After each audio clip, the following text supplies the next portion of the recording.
The cafe was quiet that morning. Rain traced slow trails down the window, turning the world outside into a watercolor blur. Inside, the smell of roasted beans and sugar filled the air. Elena wiped the counter for the third time. Her hands were trembling again. First day on the job, new town, new start. That's what she told herself. "Don't mess this up," she whispered under her breath. The bell above the door jingled. She didn't look up at first, too focused on arranging pastries. But when she finally did, the world seemed to stop breathing. A man had entered. Tall, broad shoulders, black coat, eyes like winter storms. He didn't belong in this small cafe. He carried danger the way others carried perfume. Naturally, powerfully. Luca Romano, the name that made half the city bow their heads and the other half cross the street. The kind of man whose silence spoke louder than most people shouting. He sat at the corner table, alone, as always. Everyone in the cafe felt quieter, pretending not to stare. Elena swallowed hard. Of course she had to be the one on shift when he came in. "Table 4, her manager whispered. "He only takes black coffee, no sugar, don't spill it." "Eber," she nodded quickly. Yes, ma'am." Eber, her fingers trembled as she poured the coffee. The steam curled upward, carrying her reflection in its swirl. She glanced once more toward the man in black. He sat motionless, looking out the window, lost in thought. For a moment he looked almost lonely. She took a deep breath and carried the tray. The floorboards creaked softly under her steps. When she reached his table, she forced a polite smile. "Here's your coffee, sir."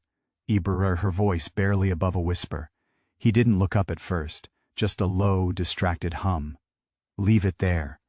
She placed the cup gently before him, careful not to spill, but as she turned to leave, his hand moved. Not to grab the cup, but to stop her wrist. It wasn't harsh, it was hesitant, like something inside him recognized her. Elena froze. Luca's gaze finally lifted, and when his eyes met hers, his expression changed completely. Shock. Confusion. Pain. "Where did you get that tattoo?" he asked quietly. She blinked, not understanding at first, until she followed his stare. Her sleeve had slipped back just enough to reveal the small tattoo on her wrist, a delicate black feather. Her breath caught. "Oh, it's nothing, just an old design I liked." "Eber, that tattoo," he interrupted, voice lower now, rougher, "belonged to my wife." The words hit her like thunder. She froze, unable to speak. People around them whispered, sensing the tension. He was still staring at her wrist, jaw tight, eyes full of something raw. Anger, hope, disbelief, maybe all three. "What's your name?" he demanded. "Elena," she whispered. His eyes darkened. "Elena," he repeated, as if testing it. "Where are you from?" "Ibrahim, North Hill," she said, confused and scared. I just moved here." He studied her face, every detail, every blink. For a long moment he didn't breathe. She looked exactly like her, the woman he'd buried 3 years ago. Same hair, same quiet voice, same scar near the corner of her lip. The only difference was the fear in her eyes. "Is something wrong?" she asked softly. His fingers loosened from her wrist. He leaned back slowly, eyes still fixed on her. "No," he said finally. "Nothing's wrong." Sheber, but his voice betrayed him. It shook, slightly, but enough. Elena nodded awkwardly and turned to go. Her heart pounded so hard she thought it might break through her chest. When she disappeared into the back room, Luca's gaze stayed on the doorway. His coffee sat untouched. Later that day, the rain hadn't stopped. Neither had his thoughts. Luca sat in his car outside the cafe, watching through the window. She was inside, laughing nervously with another waitress, tucking her hair behind her ear the same way his wife used to. His hands tightened on the steering wheel. "It can't be," he muttered. He wasn't a man who believed in fate. He believed in control, logic, and consequences. But how do you explain a tattoo, a voice, a face identical to the woman you buried? He had held his wife's hand as she died. He had seen the fire that took her life. He had buried her himself. And yet, Ibra, there she was, pouring coffee in a cheap café, smiling at strangers. He lit a cigarette, the smoke curling like ghosts in the air. "Who are you, Elena?" Inside the café Ibra, Elena leaned against the counter, trying to calm herself. "You okay?" her coworker Maya asked. "You look like you saw a ghost." "A Brucker, I think." "I saw something worse," Elena said weakly. "Or someone." "A Brucker Luca Romano?" She nodded. Maya whistled low. "Girl, that man doesn't talk to anyone. You're lucky he didn't burn the cafe down just by looking at you." Rushi, Elena forced a laugh, but her hands were still shaking. Why had he looked at her like that? Like she had ripped open an old wound. She pulled her sleeve down to cover the tattoo. Her mother had told her to get it years ago, said it meant freedom, but lately it felt like a curse. That night she walked home under the rain. Her shoes were soaked, her bag heavy with coins and tips, but her mind was somewhere else. That man's eyes. The way his voice trembled when he said "my wife." The strange pull she'd felt. Like her heart knew something her mind didn't. She reached her apartment, a small room above a bakery, barely big enough for a bed and a window. She peeled off her wet clothes and sat on the floor, staring at her wrist. The black feather tattoo glistened in the dim light. She touched it gently. "Who are you, Luca Romano?" she whispered, "and why did you look at me like you'd seen a ghost?" The next day, she didn't expect him to return. But the next morning, before opening hours, the doorbell rang. She was wiping down tables when she saw the black car outside. Her heart stopped. He stepped in. Same dark coat, same unreadable expression. The cafe wasn't even open yet. "We're not," she started, but his voice cut through. "I know, I'm not here for coffee." The air felt heavier. He walked toward her, each step deliberate. "I want to talk." "Hebra, about what?" "Hebra, about your tattoo, and your past." Her stomach twisted. "You were lying," he said quietly, eyes locked on hers. "You have her eyes, her voice, even the way you stand." Ibra, she backed up slightly, heartbeat racing. "I don't know your wife." He stopped inches from her. The silence stretched thin between them. He searched her face again, desperate, disbelieving. "You can't be her," he murmured. "But I can't make myself believe otherwise." Elena's throat tightened. "Please, you're scaring me." The moment cracked. He blinked, stepping back instantly. "I'm sorry," he said, voice lower now. "I didn't mean to frighten you." He reached into his coat and placed a card on the counter. "If you ever want to talk," he said quietly, "call this number." And then he walked out, leaving the bell above the door echoing in the silence. That night, Elena sat on her bed, staring at the card. Luca Romano, a phone number, nothing else. She should have thrown it away. She knew who he was. The whispers, the rumors, the danger. He wasn't the kind of man anyone got close to. But something deep inside told her this wasn't the end. She turned her wrist over again, staring at the tattoo. And for the first time, she noticed something she'd never seen before. Faint, barely visible under the feather's curve. Letters. L.R. Her blood ran cold. The same initials she'd seen on the news years ago. The initials of Luca Romano, the man whose wife had died in that mysterious fire. Her fingers trembled as she traced them. What is happening to me? Outside, thunder rolled through the night sky. Somewhere in the distance, a man in a black coat sat by his window, cigarette smoke curling in his hand, whispering the same question. "Who are you, Elena?" The next morning, Luca Romano couldn't sleep. He had built his empire on control, clean, precise, unshakable control, yet all it took was a trembling waitress with a tattoo to destroy it. He poured himself a drink at 7 a.m., whiskey, no ice. He hadn't had breakfast in years, just routine and silence. But today, even silence felt loud. The memory of her eyes followed him everywhere. Brown, soft, uncertain. The same eyes he had kissed goodbye 3 years ago in a burning house. He opened the drawer of his desk and pulled out an old photograph. His wife, Lucia, smiling on their wedding day, the same black feather tattoo visible on her wrist as she held his hand. "You were supposed to be gone," he whispered to the picture. "So why is she here?" Meanwhile, at the café Bref, Elena was exhausted. She hadn't slept much either. Under her tattoo, her world began to tilt. She had no memory of ever adding them, no memory of any connection to that man. But the mark was there, inked deep in her skin, a secret she didn't even know she carried. "You okay?" Maya asked again that morning, chewing gum behind the counter. "Just tired," Elena lied, trying to sound normal. "Couldn't sleep." Still thinking about Mr. Tall, dark, and dangerous?" "No," she said quickly. Too quickly, but she was. She thought about his voice, the way he said her name, the way his eyes flickered between anger and pain. It wasn't attraction, not really. It was something deeper, unexplainable, something that made her bones ache. Around noon, she stepped out to take the trash behind the cafe. The alley was quiet, until she noticed a black car parked at the end. Her pulse jumped. He was there. Luca leaned against the car, cigarette in hand, his coat unbuttoned. He wasn't trying to hide. "You're following me," she said before she could stop herself. "Observing," he corrected calmly. "There's a difference." "Is there?"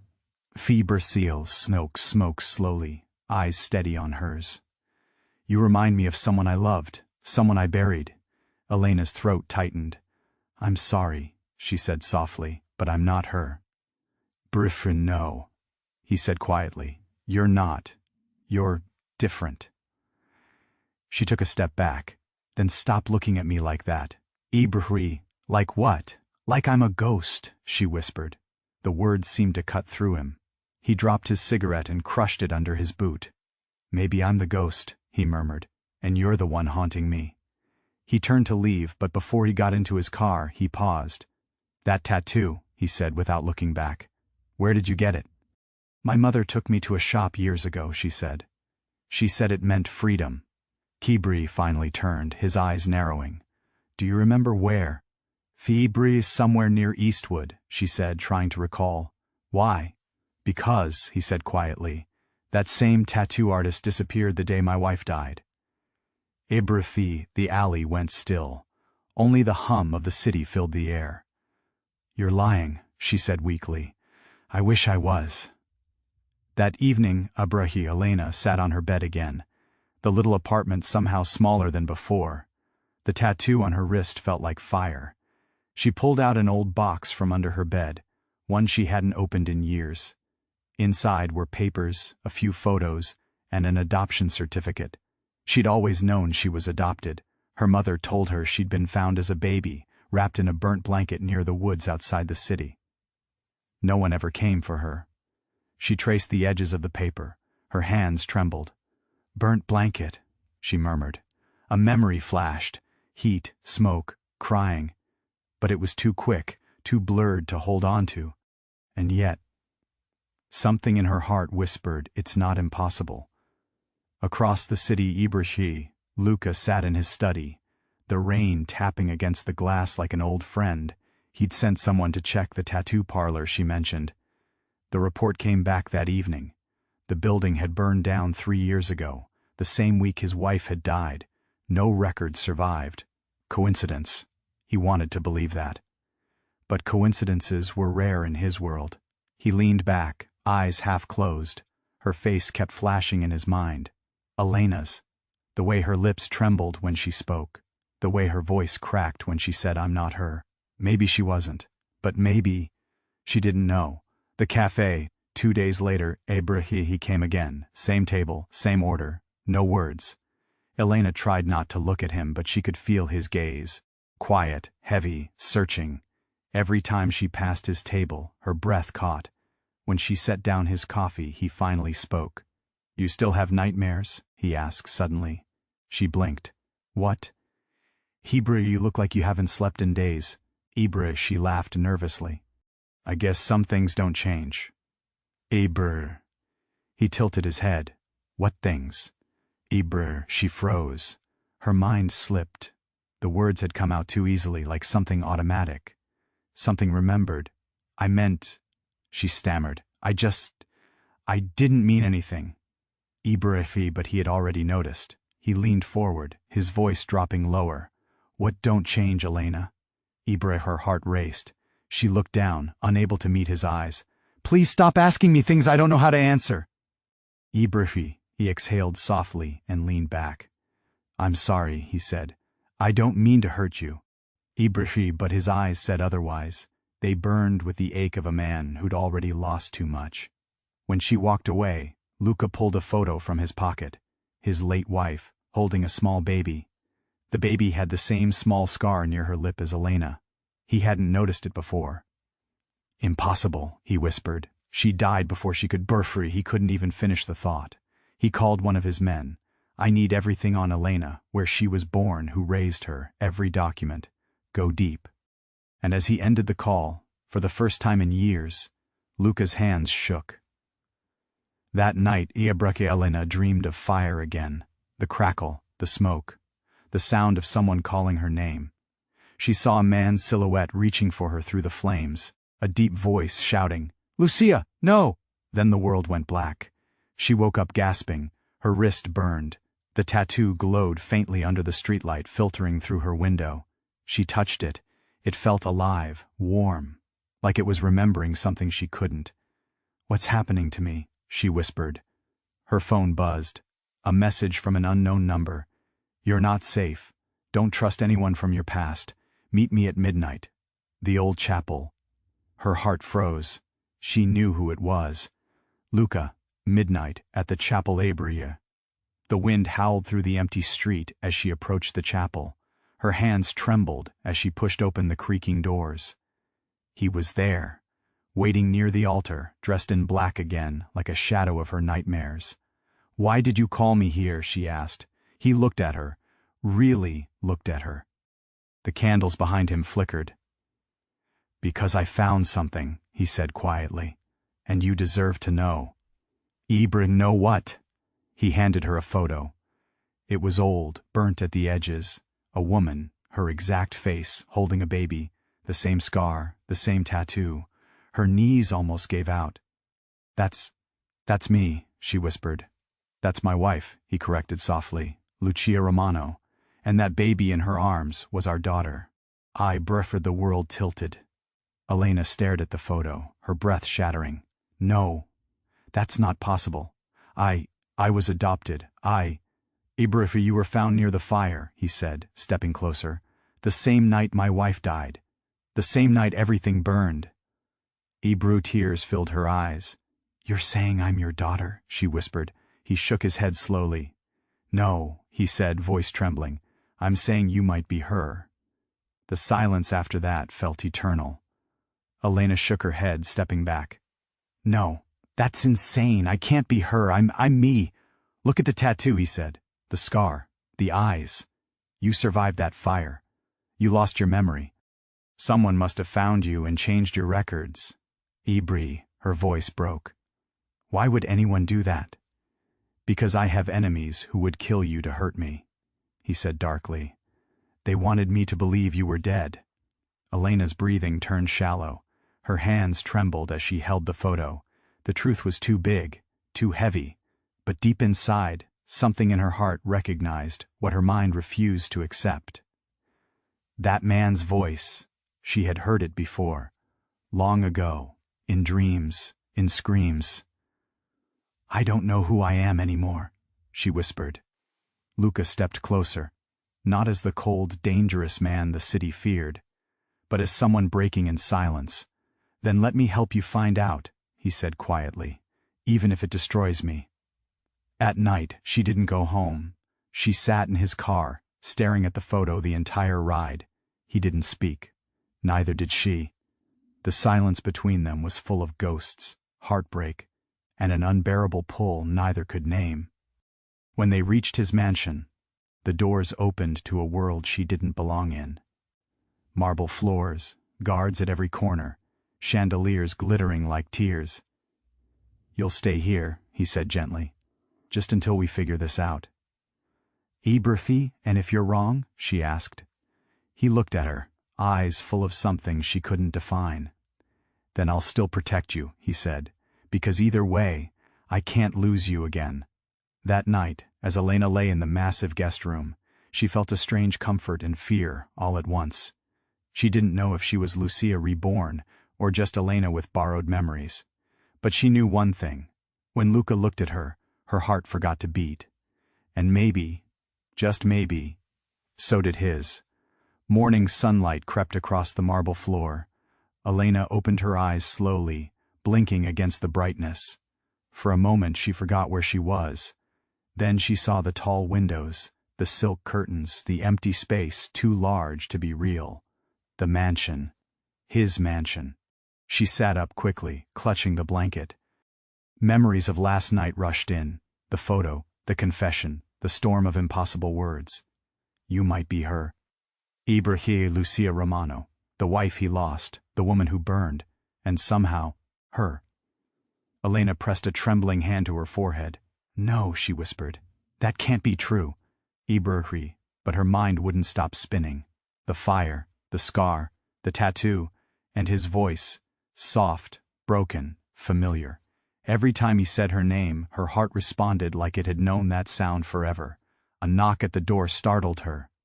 "Come in," she called softly. Luca's housekeeper, an older woman named Rosa, entered carrying a tray of breakfast. She smiled gently. "Signor Romano said to make sure you eat." Ibrahim, Elena nodded, staring at the plate. "He didn't have to." "Ibrahim, he never does anything he doesn't mean," Rosa said knowingly. "Eat, dear, you look pale." When Rosa left, Elena sat by the window, sipping coffee. It was too perfect, too much like a dream that wasn't hers. She looked down at her wrist again. The tattoo caught the sunlight. A black feather. Freedom. Or a curse. And under it, faint but undeniable, L.R. Luca Romano. She couldn't shake the feeling that her entire life had been rewritten. Like someone had taken scissors to her past and stitched her back together with a different name. Downstairs, Ibrahim Luca stood in his study pacing. He'd been up all night reviewing documents. Adoption papers, death reports, hospital files. Nothing added up. The fire had destroyed everything. No bodies identified. He had buried ashes, not proof. And now the ashes had eyes, a voice, and a heartbeat. He rubbed his temples. If she's Lucia, how? And if she's not, why does she feel like her? Ibrahim was losing control again. He'd promised himself never to fall back into chaos, never again after her death. But Elena's every movement broke that promise. He thought about the way she had looked at him in the chapel. Frightened, confused, beautiful. Not Lucia's confidence, but Lucia's soul. He could see it flickering beneath the surface, trying to remember. A soft knock came at the study door. "Come in," he said. It was her. Elena. She stepped in quietly, wearing one of Rosa's borrowed dresses, simple, pale blue. The sight of her in his home sent a sharp ache through his chest. "You should be resting," he said, voice low. "I can't," she admitted. "I keep dreaming about fire. And your voice." Ibrahim, he froze. "My voice." Maaz nodded slowly. "You were Colin's name." The room between them grew heavier. "What else do you remember?" he asked gently. "A house," she said, closing her eyes. "A piano in the corner. Curtains with gold threads. And Ibrahim," she stopped, frowning. Her fingers trembled. "And a ring. On my hand." Bro. Luca's heart stopped. "Can you describe it?" She opened her eyes. A gold band, with a feather carved into it. See Bruhushi, he reached into his pocket slowly. His hand shook as he placed something on the table. Her eyes widened. It was the same ring. "You wore this the day we married," he said softly. Elena's breath hitched. She reached out but didn't touch it. "How do I know if this is real?" "Hubberf, you don't," he whispered. "Neither do I." Afternoon shadows, a brie. She wandered the halls of the mansion while he worked in silence. Every corner felt strange, yet familiar.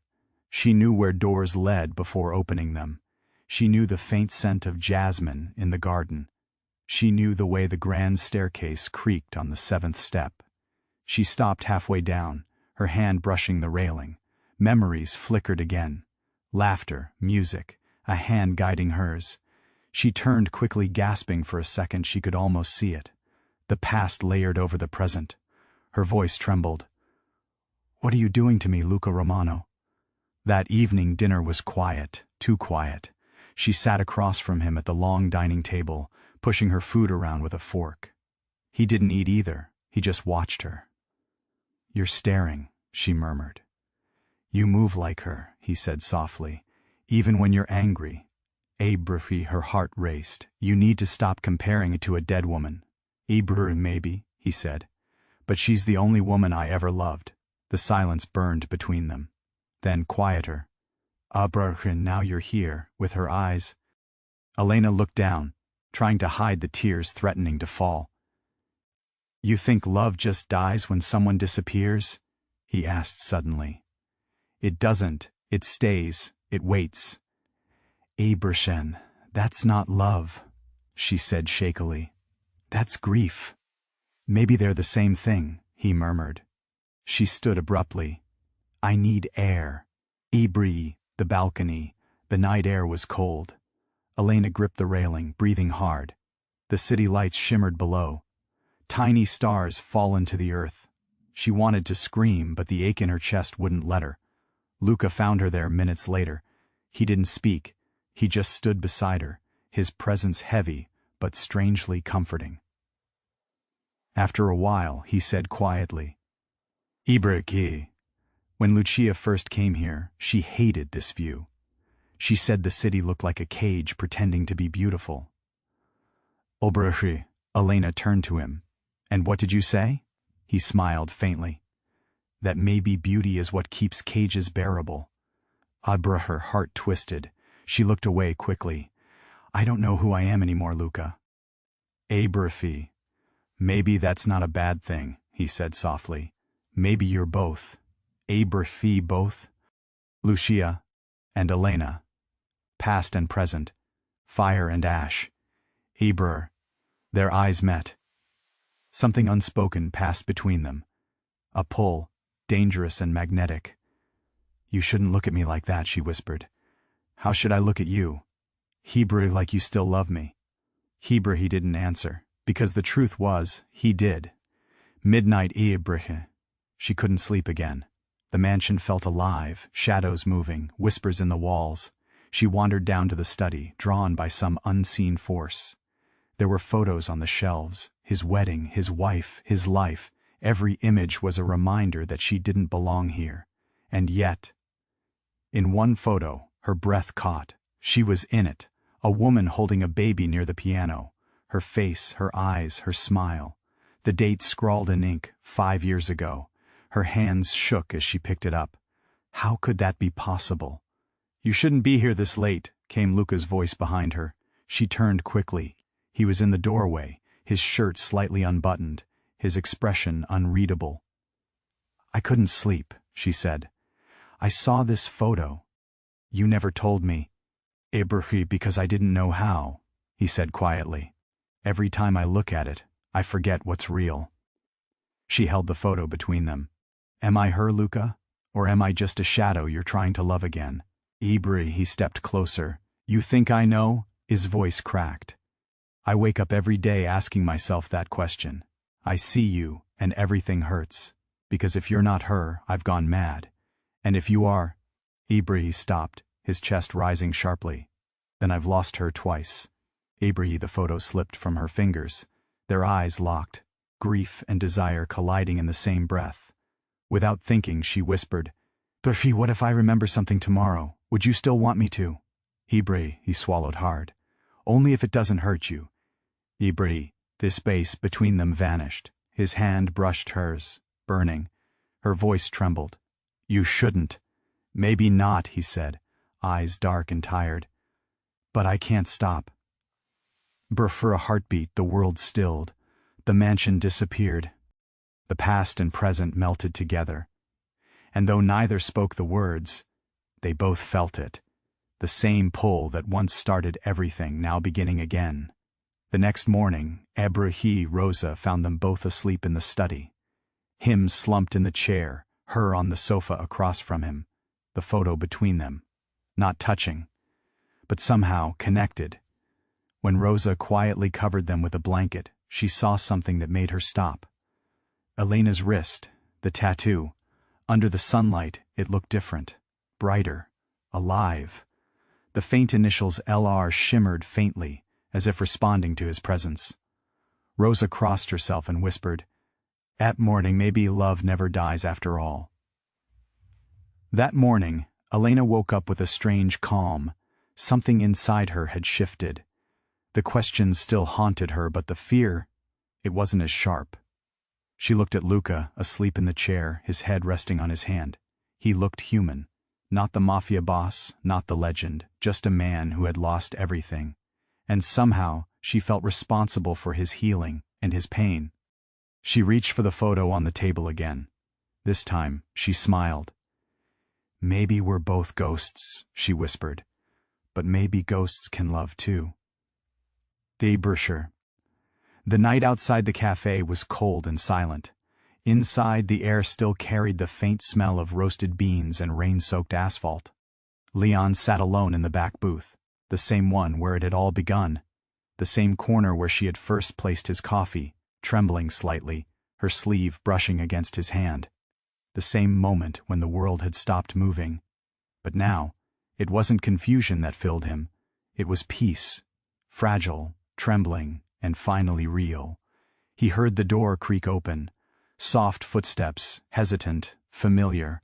"Elena," he said quietly without turning. She stopped behind him, her breath hitched. "You knew I'd come?" Leon smiled faintly. "You always come back. In another life, maybe." She slid into the seat across from him. Her hair was slightly damp, her cheeks flushed from the wind.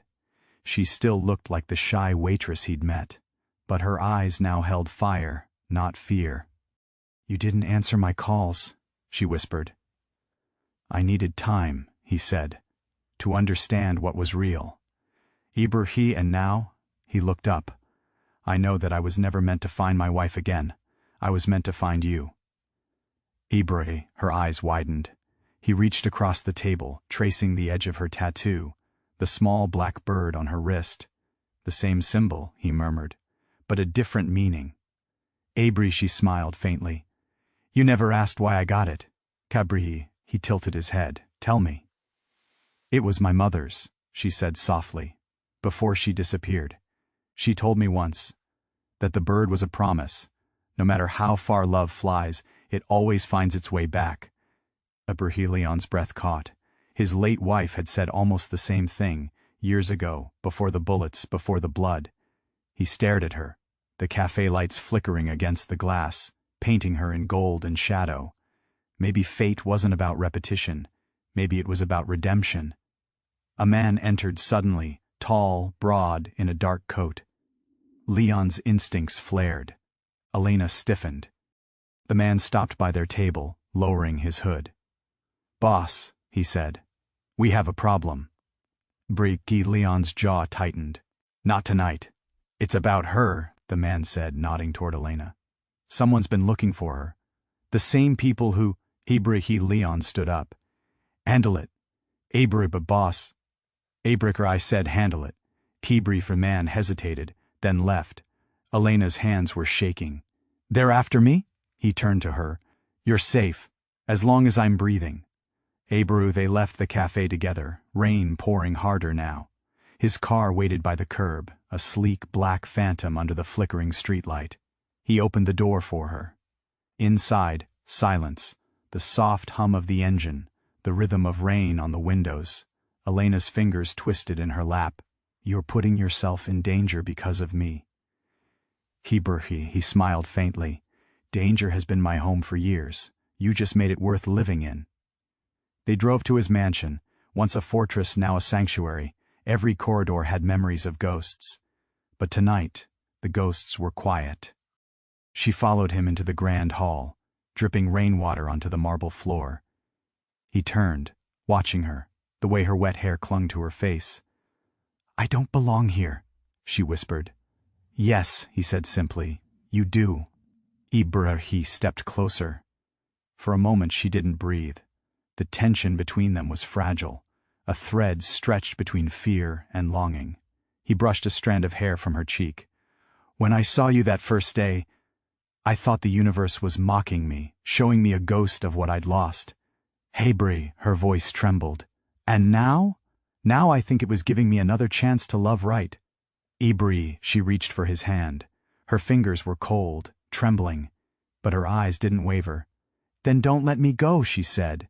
He smiled, the first real smile in years. I couldn't, even if I tried. The storm raged outside, thunder rolling across the horizon. Inside, time seemed to stop. The walls, once symbols of power and pain, now just held two people standing too close, breathing the same fragile air. He leaned in, slowly, as if afraid she might vanish. She didn't. Their lips met, soft, trembling, filled with everything they had been afraid to say. A kiss that didn't erase the past but made it bearable. When they pulled apart, she whispered against his chest, "What happens now?" Kibrishri, he looked down at her. "Now we stop running from ghosts." Abrishi. The next morning the sunlight poured through the curtains like gold. Elena woke in his arms, the scent of coffee and rain still lingering in the air. Leon was awake already, watching her. "Morning," he said quietly. She smiled sleepily. "You're staring." "Burfi, I'm memorizing," he replied, "in case fate tries to take you away again." She blushed, resting her head against his chest. "You really think fate would be that cruel?" He brushed a kiss over her forehead. "Not if I have a say in it." Later that day the chaos began to fade. His men handled the threats. The ones after her vanished like shadows. For once, his empire was quiet. They sat on the mansion balcony, watching the city below. His kingdom, her home. "I used to think love made men weak," Leon said softly. She smiled. "And now?" Fibri, he turned to her.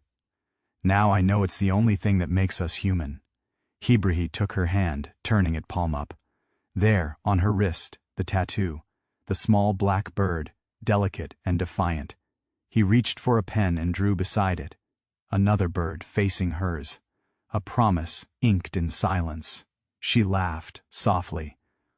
"What does that mean?" "If it means," he said, "you're not flying alone anymore." The evening wind carried music from the city. Soft jazz, laughter, life. Leon leaned back, exhaling. For years his world had been built on fear, control, and loss.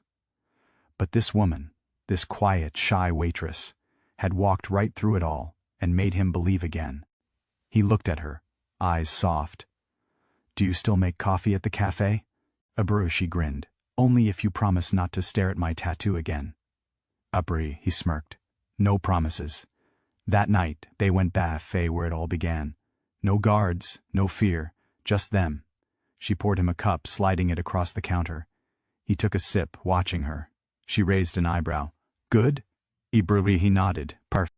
Her smile lit the room. And for the first time in years, the Mafia boss didn't see blood, or ghosts, or loss. He just saw her. Outside, the rain stopped. The world exhaled, and in that quiet moment, two broken souls, stitched together by fate, love, and one small tattoo, finally found peace.